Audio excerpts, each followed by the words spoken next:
the interview room. Muzzy checking in, the time's here. How you all doing? All right, let's begin. Let's have a chat about the fact that I want to interview the best fighters in the world, and that's that. Had a lot of guests from everywhere, all across the globe. Fighters tell me. Good morning, boys and girls. Mudzy here from Muay Thai Interviews again. My next guest, he's currently training and fighting out of NRT in Perth under Gaz Newman and Daniel The Rock Dawson. He's only been doing Muay Thai for about 2.5 years, but he's coming off a major upset, winning the 4-man tournament at Futures the other month. I'm joined by one tough son of a gun, Stephen Kirk. How are you, buddy? How's it going? Nice to be here. Mate, thanks for your time. So I've heard all the good stories, originally from Ireland, but now called Perth, Australia home. Can you tell me a bit about yourself, a bit about your time in Ireland and how you came to Australia? Yeah, for sure. Well, grew up very family guy, mom, dad, sisters, family. School, big into football and sports all my life. So I remember when I was like 3 or 4, I got my first pair of boots, first jerseys. Football was my life. Played it all through school, all through college, and yeah, was just focusing on that. Then finished school, had to repeat to get into college because college was a big thing back home. So you have to go to college. Yep. So I repeated school to go to college. Went into college after 2.5 years of studying IT. Just wasn't for me. It was nah, I need to get out of this. This is boring as. A disaster. So dropped out, went to do a soccer coaching module. Loved coaching kids was very fun. Then decided one day as I was working in a bar, it was raining, gloomy. I was nah, I need to get out of this country. It's not for me, there's nothing here. So then just booked my ticket a month later and off I went. So landed in Australia. So how long have you been in Australia for now? 3 years. 3 years.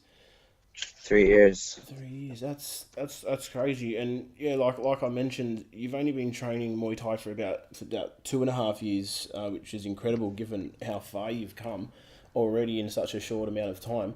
How did you discover Thai boxing, and what was it that attracted you to it in the first place? Oh, when I came here to Perth, I was I needed to play football. It was I must. Wherever I go, wherever I travel, I want to play football. So I was I came to Perth. After a week, found a football team. Actually, I was playing good level. Finished the season, just working. Still didn't know what I wanted to do with myself, and always wanted to train in some martial art back home, but just was always picked on as a kid, kind of bullied growing up on the streets. Just never had the guts to do it. Yeah. So I was Australia, fresh start. And I was asking one of the boys to come down with me to the gym. I was got this mixed martial arts gym. Will you come down? He's yeah, I'll come down. Didn't end up coming down, so I threw the balls to go down one day. And it was not what I expected. Everyone was just super, super nice in the gym. There was nobody trying to show off, nobody making me feel bad. Everyone was there to help. And yeah, first time in my life, didn't go back to football and met Gaz. And that was it. That was the end of it. So, you haven't played, or you don't play football anymore. No. It's just Muay Thai. Just Muay Thai, and Muay Thai took over. It's funny because you're not the first person I've interviewed or a fighter that I've interviewed, and I've asked, because I always ask, the one question I ask everyone is how they found Muay Thai, and I actually have had 1 or 2 people actually the same boat as you. They try Muay Thai in the off season for soccer or AFL, just to keep fit, and then during that off season they just don't ever go back. So yeah, well, it's funny that you say that, because Gaz is actually in the same story. He played soccer here for a long time, and then found Muay Thai and boxing. So it's kind of very similar to me. Yeah, and I actually had a mate who was when he was fighting, he was actually quite good, but he was playing soccer or football. I should say football as well. And he would actually end up getting way more injuries from football than he would from Muay Thai. Oh, 100%. and he 100%. Your ankles, yeah, yeah, everything. ankles. He was a fighter, and sometimes I think one time because he would not play soccer for I think maybe 2 weeks before his fight because he played competition, but sometimes that didn't even work because he'd get chopped from behind and his ankles would just get chopped and he wouldn't be able to end up having his fight. So I think he just ended up canning it all together after a while. But Yeah. so in saying that, you train out of NRT. How long has that fight team been around for? Because from what I understand, all you boys or the Muay Thai fight team used to be at MMA 24/7, and then you moved across to NRT. Yeah, well, I was actually on holidays back home, visiting home for the first time, and I got this text like, "Oh, the gym is closed," and I was like, "Ah, someone's joking with me. Someone's joking with me." But yeah, I got back 2 days later, and Gaz and Dawson, they worked tirelessly, like hours and hours, trying to find something for us, so we could all be together as a Yep. team again. And they found NRT. Dawson invested, became one of the owners. Yeah, we're loving it there. All the fight teams stuck with Gaz and Dawson. Like we didn't doubt anyone would leave. Everyone stuck by, and the team's actually grown. We've gained a lot of fighters. More people have come to us since we've moved. So it's been very positive. So is NRT basically is that like from what I hear like a fitness gym? People do like a boxercise and all that sort of thing, but you Muay Thai that you've purely just got a fight team just for NRT. Well, I think I'm not too sure. I couldn't go into specifics 'cause I don't know the details. Yep. But it started off as just like a boxing for fitness style gym, cross like classes, and then like I think we came in, and now we're all like one big family, the whole gym. There's no separations. Everyone's friends with everyone. It's a really good vibe there. Really good vibe. And what's it like having Gaz Newman and of course Daniel the Rock Dawson? He doesn't need an introduction as your coaches. What do each of them bring to the table, and what have each of them taught you along the way? Um, Dawson just gives so much knowledge. If you're ever stuck and you just can't seem to land something or defend something, or you're not connecting properly, like he'll come along, he'll fix your technique, he'll foot placement, hips, hands, everything is like has to be perfect. And I think that is like his biggest plus. It's amazing. The details in like the technique is just everyone at the gym now has just gone up a level because of that. Yep. And then Gaz is I must say Gaz is my main man, number one. Hours he puts into the fight team, organization, also knowledge, tough as. Anytime you're stuck, you need a session. He needs to get sessions put in. Like he'll shift his schedule around to fit you. Like he's always open to working with you. Yep. He doesn't tell you this is how it is. As a coach, I've seen a lot of gyms.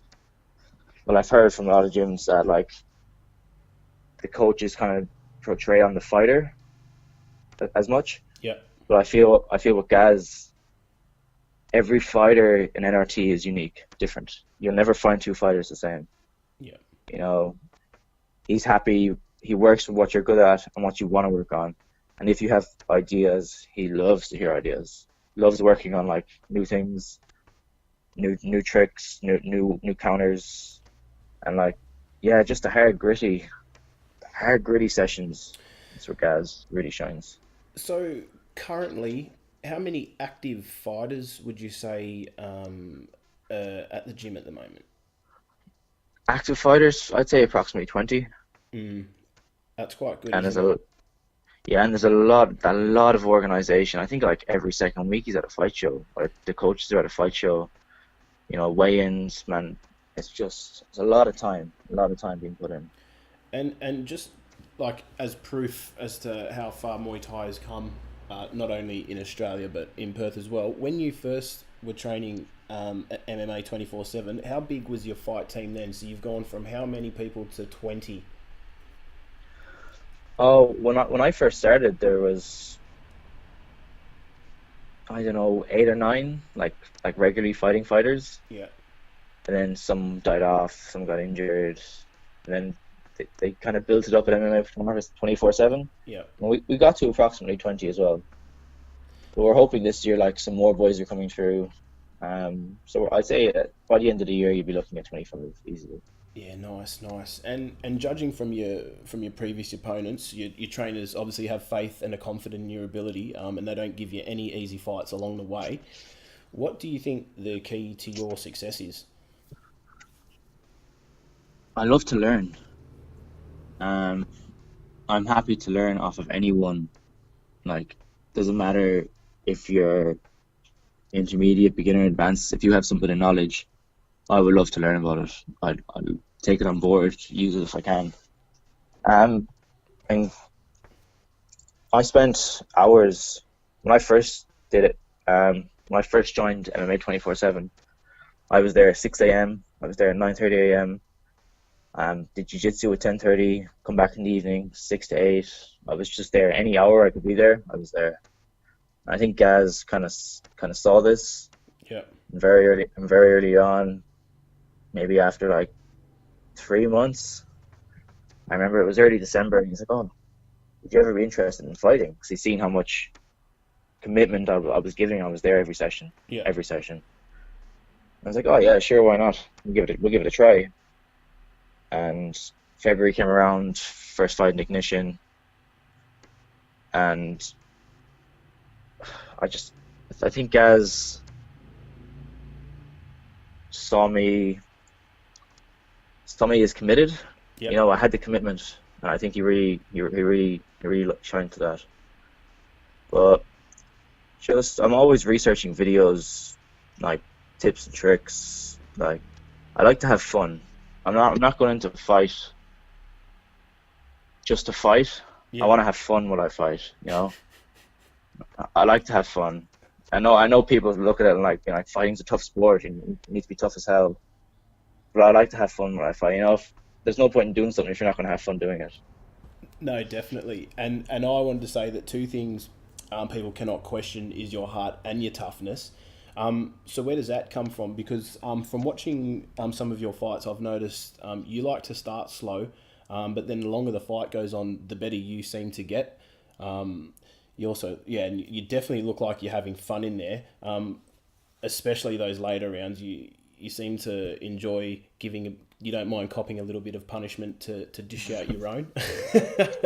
Can you give us your take on that? Honestly, I don't know. If you'd ask my friends, they'd be like, "Nah, Kirk's a soft cunt." You know, we're taking that off.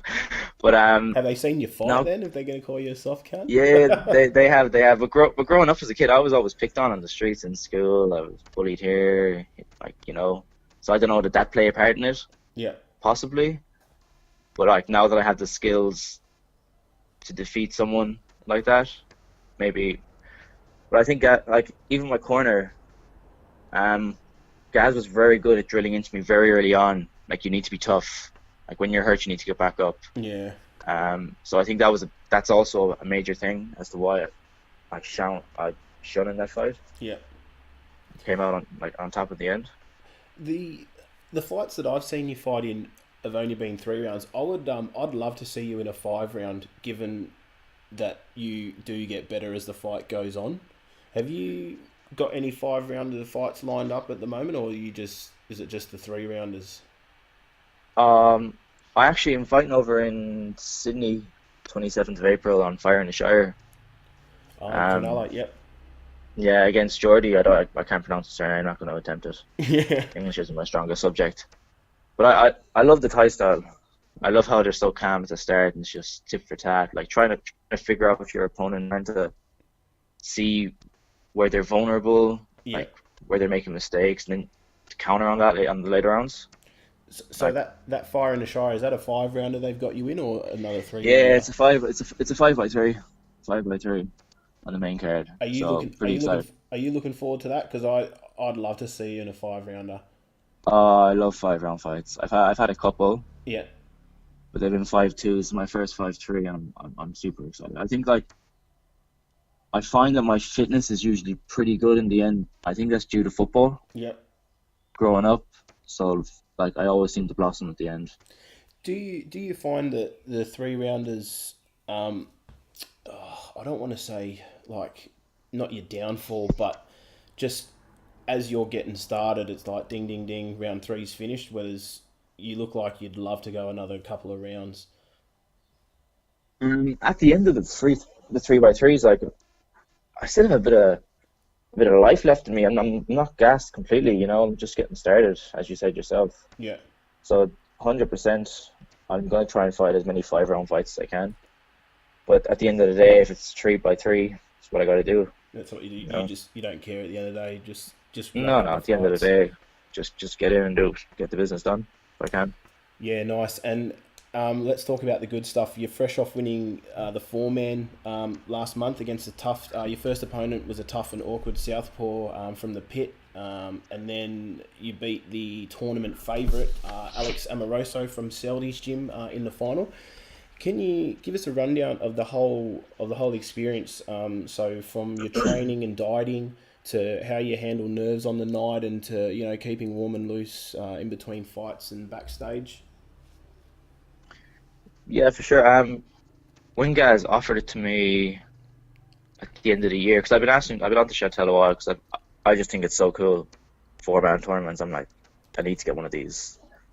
And then the second guys offered to me, there was no question in my mind. I said yes straight away. Was Yeah. absolutely buzzing. Didn't care who it was going to be. Training, we usually when we're training, we like to train not like not just for ourselves, but also for the opponent. But for this one, we just focus mostly on ourselves, Yeah. training me to be me, the best me I could be. So we worked on some southpaw, we worked on some orthodox stuff, and it was just, we didn't take anything specific from anyone.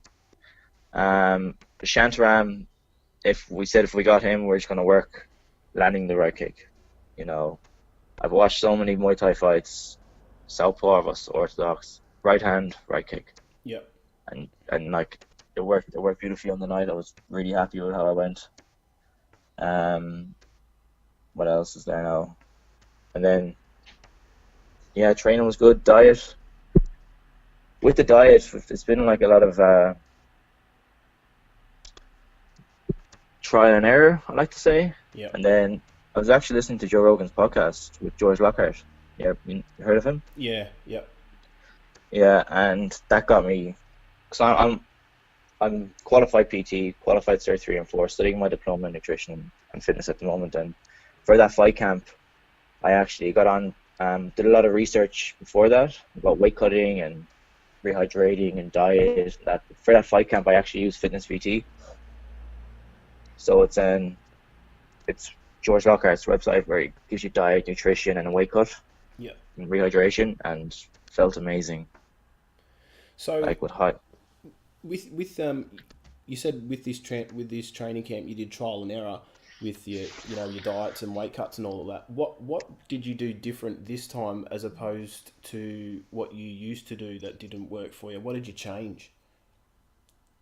As in the diet, I did a post earlier on my Instagram, not being hungry.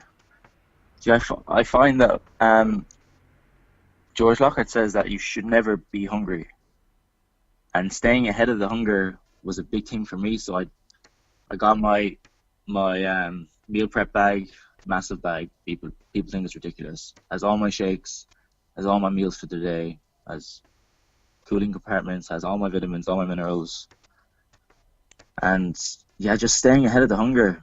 You know, eating when I wake up, eating before I go to bed, eating when I'm not hungry, because then I'm in control of what I'm eating. Yeah. I thought was the best bit of advice I've ever been given. So I'm very hungry these days. that that tournament that was at 65. That was at 65 kilos. That 4-man, was it? 62. 62. So what's your normal walk around weight if you're just training to maintain and to keep your fitness and that sort of thing? How much weight do you have to cut? Oh, when I'm lean and healthy, I can walk around at like 67, 66. Yeah. But right, like my next fight's at 63, so at the moment I'm walking around at like 69. You know, Yeah. and it's really really easy. Like when you know how to manipulate the body and what to take and how to rehydrate the body, which is super important. You know, So, it's taken a lot of study, a lot well, of study. yeah, so I wanna ask, do you? Let me guess. Do you weight cut? You do the water loading. Is that what you do? Yeah, so water loading for 10 days. Open water loading starts 2 weeks before the fight, Yeah. approximately. You know, because you have two hormones in your body, and you wanna manipulate them. I can't pronounce them, so I'm not going to try to pronounce them because they're super long. That's fine. But basically, one is your water retention, and one is your salt levels. You know, so if you can manipulate them, you can lose a lot more water safely. Yeah, Yeah. it's all about manipulation of the body. Yeah, nice. And just going back to your foreman, how did it feel having your hand raised at the end with the belt around your waist? And no doubt you would have silenced a fair few people in the process, myself being one included, because I know that Alex was a massive favourite to win that fight, and out of the four people, you probably would have been the biggest underdog, and you completely flipped that and you beat the favourite. Uh, yeah, it was the best feeling in my Muay Thai career so far. It was amazing because I was on a 3 fight lose streak. You know, Yeah. I'd fought more experienced opponents, bigger opponents. You know, I fought the Thai Puck. You know, but yeah, the win, like just after the first one, just getting the win after Shantaram just relaxed me a lot. You Yeah. know, because I was like, I need to win this one. You know, I just need to get this win. And yeah, the the warming up between fights, between Shantaram and between Alex, the second time like that was where I was at my most comfortable. Like we were just playing backstage, just having fun. There was nothing serious about the warm up. It was Yeah. serious, but it was like we were just having fun. You know, I was so relaxed walking out into the second fight. It was unbelievable. I'd never been so relaxed in a fight. Did you fight? Alex, go Sorry, on. mate. No, sorry. You go on. Sorry. Oh, I can't remember. Go on. No, I was just going to say, did you find that because you said you were so relaxed after that first fight, like having that first fight and getting it under your belt, you know, you went out there, so you knew what the crowd was like, you knew what the atmosphere was like, you went out there, you experienced it. So coming back out there the second time, do you think that's why you were so relaxed? You didn't have to think about all that stuff that everyone usually thinks about. You're just thinking about the fight and what you're going to do to your opponent. Yeah. Well, before we ever go in, like, Gaz has a great thing before the fight show starts. He'll bring all the fighters into the ring, you know, to get a feel for it, get a look around. So I think we kind of get a little bit of nerves out of there. Yeah, I think it was just that I couldn't have another loss to start. I needed to beat Shantaram, you know, just to get that win after 3 losses. I think that was a major contribution, you know, and I was the underdog. I love being the underdog. Like, nothing better. That's why I think I like to fight better opponents, you know. yeah, definitely. Um, and Alex was tough as hell, you know, but I had to keep him guessing. I have to keep them thinking, never certain is like what I like to say. Yeah, Um, you know, if they're constantly thinking about you, they're never going to be certain in their attacks. I think that played a part in beating Alex. And did yeah, just Did anything amazing. did anything about either of your two opponents surprise you, or nothing surprise you? You were just prepared, and you what they thought they were going to do is what they did. Um, no, there was no massive surprises. I'm not going to say I can't say there was. We expected what we expected from both fighters, and we expected Shantaram to be very tough. Also with Alex, we expected Alex to play the Thai style game. Yeah, You know, and that's what I love. You know, not the way I love. Like to play that game, like to get in as well. Um, no, there was no big surprises. and how did you pull up the next day? Were you a bit sore?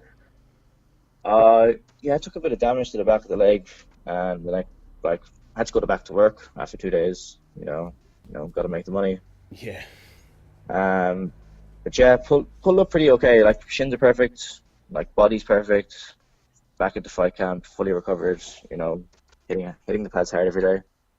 Awesome, mate. Awesome. And I just wanted to ask, just a quick question. When you said you like to, you love the Thai style and you like to, study opponents and also study other fighters. What for sort of fighters do you like to watch, and what sort of fighters excite you? Uh, at the moment, obviously Sancho.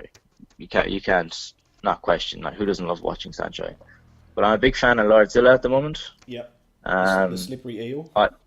oh, ridiculous, man! He doesn't get hit. I think that's a great way to fight. If you can't get hit, you can't lose. It doesn't get hit super fast. Yeah, so I'm a massive fan of Lordzilla and Sancho. They'd be my two favorites. It's funny because when I watch you fight, you don't look like you fight like either one of them. You look like a Terminator, mate. You just got the hands up, walking forward, cop a little bit of punishment, and then you give back as good as you get it. Yeah, when you have to dig in, you have to dig in. Oh, mate, no, it's beautiful to watch. So, we know you've got the fight coming up in the Fire in the Shire coming up later in April. Have you got anything else lined up so far that you would be able to fill us in at all? Not really. There's possibilities throughout the year, but want to get on Rebellion Muay Thai. That's my goal. So Sai, put me on. Don't care who. Well, mate, That's my goal for the end of the year. you keep fighting like that, mate, and I'm sure it's going to be a very realistic goal sooner rather than later. Hopefully. So in saying that, my friend, if people want to follow you, contact you, follow you, stay up to date with what's happening with you fight-wise, how can people get on board? Just on Instagram, just Kirklad_Muay Thai is my Instagram page. Yeah, post little tips, just my life in general. Awesome, mate. And last but not least, anyone that you wish to thank or give a shout out to? Just shout out to my family back home for supporting me, and to my team, always got my back. Well, mate, I want to thank you for the time to have a chat with me. It's been greatly appreciated. I definitely think you're one of the hottest up and comers, not only to make their mark in Perth, but in Australian Muay Thai in general. And I think if you keep going the way you're going, mate, you're definitely going to be achieving those goals of what you want to achieve. Rebellion, it's definitely not out of the picture. And yeah, mate, absolutely love watching your balls to the wall, crazy walk forward style. Love watching you absorb punishment to give your own punishment, because you seem to come out on top. And yeah, you definitely absolutely look like you're loving it in there, mate. So thanks very much for your time, and can't wait to follow your progress and see what else you come up with during the year. Thanks for having us. Thanks, buddy. Legendary, Catch you that's there. why it's glorious. Come kick it, still talk some shit with me. I'll ask so you can answer it. Explain to me the history. I had to throw a vicious knee. I got a passion for the art of 8 limbs. I'm just asking from the heart. So as I conclude this interview, thanks so much for sitting through. Love to all the fighters and the folks that listen. This for you.